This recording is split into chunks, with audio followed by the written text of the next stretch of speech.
তোমাদের সঙ্গে আজ চিকেনের একটা রেসিপি শেয়ার করব। নাম হলো নবাবী চিকেন। দেখতে যেমন সুন্দর, খেতেও ঠিক ততটাই টেস্টি। তাহলে চলো শুরু করা যাক রেসিপিটা। এখানে দেখো আমি কড়াইয়ে তেল গরম করে নিয়েছি। খুব বেশি তেল দিয়ে নিয়ে আমি একদম অল্প তেল দিয়েছি। আর সেই তেলের মধ্যে দুটো বড় সাইজের পেঁয়াজ আমি কুচিয়ে একদম পাতলা পাতলা করে কুচিয়ে রেখে দিয়েছিলাম। তো সেই পেঁয়াজটাকে আমি এখন ভেজে বেরেস্তা করে নিচ্ছি। ঠিক যেভাবে বেরেস্তা করে সেইভাবেই আমি ভেজে নিচ্ছি। গ্যাসটা কিন্তু একদম হাইতে রেখেছি এই সময়, আর সমানে নাড়াচাড়া করে যাচ্ছে, দেখতেই পাচ্ছ।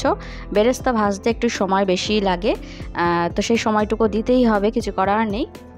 আর এই বেরেস্তা দিয়েই আমি ম্যারিনেট করব চিকেনটাকে, তো সেই জন্য বেরেস্তাটাই আগে করতে হবে। তো দেখো আমার বেরেস্তাটা করা হয়ে গেছে, আমি তুলে রেখে দিচ্ছি। আর তেল দেখেছো একদম অল্প আছে, আমি কিন্তু একদম অল্প তেলেই বেরেস্তাটা করেছি।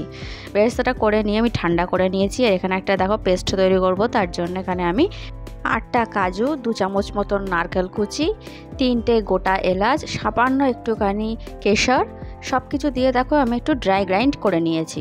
তারপরে ওর মধ্যে আমি ছোটো বাটির 1 বাটি দুধ দিয়ে দিলাম, দিয়ে এটাকে একটা স্মুথ পেস্ট আমি তৈরি করে নিয়েছি। আর তারপরে দেখো এই যে বেরেস্তা যেটা তৈরি করে রেখেছিলাম, বেরেস্তাটা দিয়ে দিয়েছি। বেরেস্তাটা দিয়ে আবার আমি গ্রাইন্ড করে নেবো। তো দেখো আমার পেস্টটা কিন্তু একদম রেডি। তো এইবারে আমি ম্যারিনেট করব চিকেন। তো চিকেনটা দেখো আমি খুব ভালো করে ধুয়ে পরিষ্কার করে নিয়েছি। এখানে 700 গ্রাম মতন চিকেন আছে।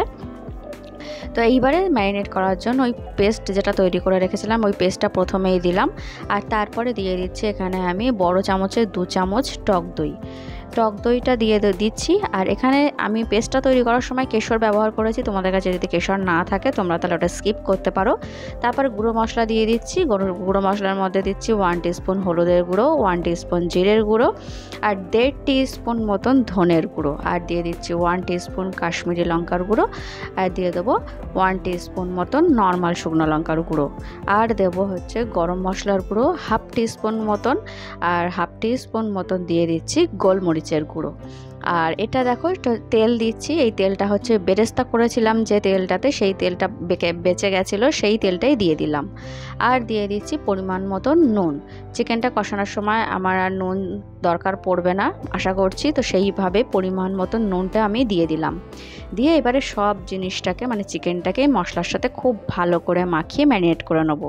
আর চিকেনটাকে ম্যারিনেট অবস্থায় আমি 2 ঘন্টা রেখে দিয়েছিলাম। তোমরা চাইলে এটা ওভারনাইটও রাখতে পারো।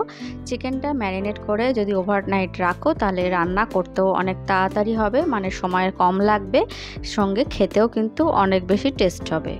তো দেখো এবার আমি কড়াইয়ে সর্ষের তেল গরম করে নিয়েছি। 3 চামচ মতন সর্ষের তেল আমি দিয়েছি। দিয়ে তেলটাকে খুব ভালো করে গরম করে নিয়েছি। নিয়ে তারপরে ওর মধ্যে আমি চিকেনগুলো একটু অল্প অল্প করে দিয়ে দিলাম পুরোটা। দেওয়ার পরে এইবারে আমি নাড়াচাড়া করছি খুব ভালো করে, তেলের সঙ্গে নাড়াচাড়া করে একটু মিশিয়ে নেবো। নিয়ে গ্যাসটা হাই করে রাখবো।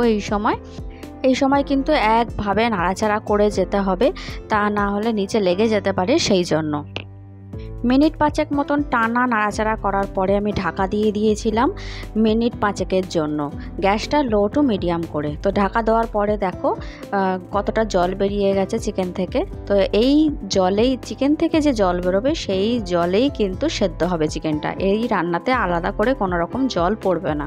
তো আমি আবার ভালো করে নাড়াচাড়া করে নিলাম, করে নিয়ে আবার ঢাকা দিয়ে দিলাম 5 মিনিটের জন্য। গ্যাসটা কিন্তু ওই মিডিয়ামেই রাখতে হবে। এইবার ঢাকা খোলার পরে দেখো জল কিন্তু আরও বেরিয়েছে, সঙ্গে অনেকটা কিন্তু তেলও ছেড়েছে মশলা থেকে। তো আমি আবার ভালো করে নাড়াচাড়া করে দিলাম, দিয়ে আবার ঢাকা দিয়ে দিয়েছিলাম 5 মিনিটের জন্য। তো আবার 5 মিনিট পরে খুললাম, খুলে দেখো এইবারে কিন্তু গ্রেভিটা অনেকটাই তৈরি হয়ে গেছে, আর চিকেনটাও কিন্তু অনেকটাই সেদ্ধ হয়ে গেছে। তো আমি ভালো করে আরও ভালো করে নাড়াচাড়া করে চিকেনগুলোকে একটু উল্টে পাল্টে দিলাম। দিয়ে আমি আবার ঢাকা দিয়ে দেবো 5 মিনিটের জন্য। তো 5 মিনিট পরে দেখো আমি খুললাম, কি অসাধারণ একটা কালার এসেছে। আর চিকেন কিন্তু একদম সেদ্ধ হয়ে গেছে আমার। আর দেখো নিচে কিন্তু একদম লেগে যায়নি, আমার নাড়াচাড়াটা দেখেই বুঝতে পারছো নিচে কিন্তু একদমই লেগে যায়নি। তো খুব সুন্দরভাবে একদম রান্নাটা কমপ্লিট হয়ে গেছে আমার। এবারে নামানোর আগে একদম শেষে আমি যেটা করছি সেটা হলো একটুখানি জায়ফল আমি এখানে গ্রেটারের মধ্যে দিয়ে গ্রেট করে দিচ্ছি, তাহলে খুব সুন্দর একটা গন্ধ আসবে রান্নাতে। আর লাস্টে দিয়ে দিলাম একটু ধনেপাতা কুচি। গরম মশলার গুঁড়ো তো আমি আগেই দিয়ে দিয়েছিলাম, তাই এখন আর দেওয়ার কোনো প্রয়োজন নেই। এবার আবার একটু ভালো করে নাড়াচাড়া করে মিশিয়ে নেবো, ব্যাস তাহলেই রেডি কিন্তু আমার নবাবী চিকেন। যেমন অসাধারণ দেখতে হয়েছে তেমনি অসাধারণ কিন্তু খেতে হয়। অবশ্যই এইভাবে একবার এই চিকেনটা ট্রাই করে দেখো। এটা কিন্তু লুচি, পরোটা, নান, নর্মাল ভাত, ফ্রাইড রাইস সব কিছুর সঙ্গে খেতেই খুব ভালো লাগবে। অসাধারণ টেস্টি একটা রেসিপি, অবশ্যই ট্রাই করো। আর যদি ভিডিওটা ভালো লাগে তাহলে লাইক করে দিও, আমার চ্যানেলটা সাবস্ক্রাইব করে দিও। তাহলে আজকের মতন টাটা, দেখা হবে আবার নেক্সট ভিডিওতে। দেখো কতটা সুন্দর হয়েছে, তোমাদেরকে একটুখানি আমি দেখাচ্ছি।